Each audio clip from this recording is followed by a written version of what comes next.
Shalom, saat ini saya akan jelaskan tentang kerajaan-kerajaan Islam di Maluku Utara dan di Papua. Kita masuk pada kerajaan-kerajaan Islam di Maluku Utara. Kepulauan Maluku menduduki posisi paling penting dalam perdagangan dunia di kawasan Timur Nusantara. Mengingat keberadaan daerah di Maluku ini, maka tidak mengherankan jika sejak abad ke-15 hingga abad ke-19 kawasan ini menjadi wilayah perebutan antara bangsa Spanyol, Portugis, dan Belanda.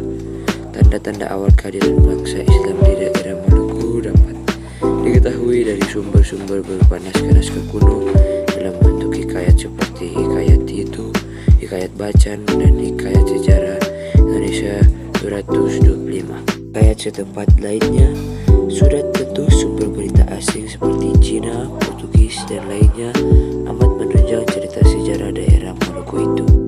Selanjutnya kerajaan-kerajaan Ternate.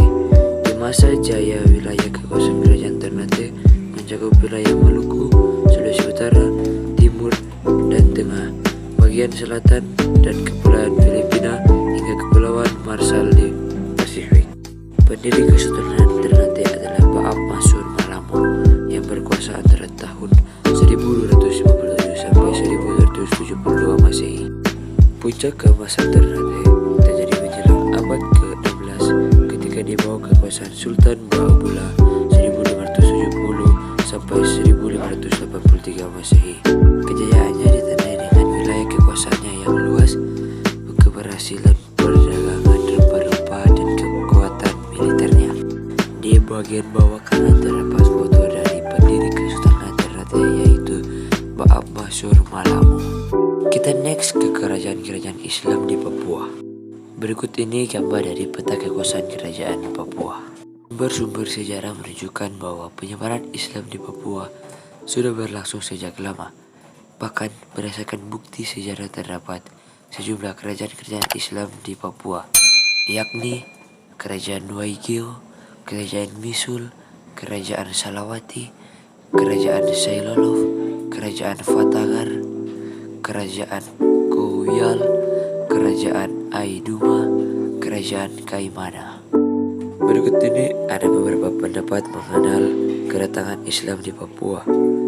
Yang pertama, Islam datang di Papua pada tahun 1360 yang disebabkan oleh Mubalik asal Aceh Abdul Ghaffar.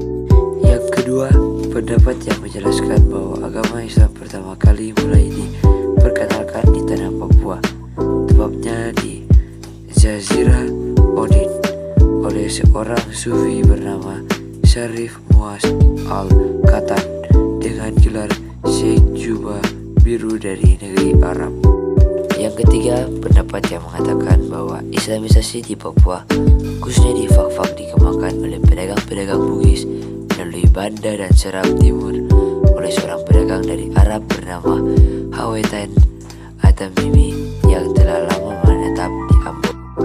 Yang keempat, pendapat yang mengatakan Islam di Papua berasal dari Bagan.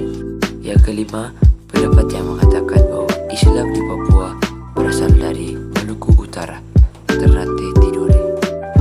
Berdasarkan penjelasan tadi dapat disimpulkan bahwa proses Islamisasi tanah Papua, terutama di daerah pesisir barat pada pertengahan abad ke-15, dipengaruhi oleh kerajaan-kerajaan Islam di Maluku, yaitu Bacan, Ternate, dan Tidore. Hal ini didukung oleh faktor letak yang strategis yang merupakan jalur perdagangan rempah-rempah di dunia. Letak Papua yang strategis menjadikan wilayah ini pada masa lampau menjadi perhatian dunia barat maupun para pedagang lokal Nusantara sendiri. Daerah ini kaya akan barang galian atau tambang yang tak ternilai harganya dan kekayaan rempah-rempah, sehingga daerah ini menjadi incaran para pedagang.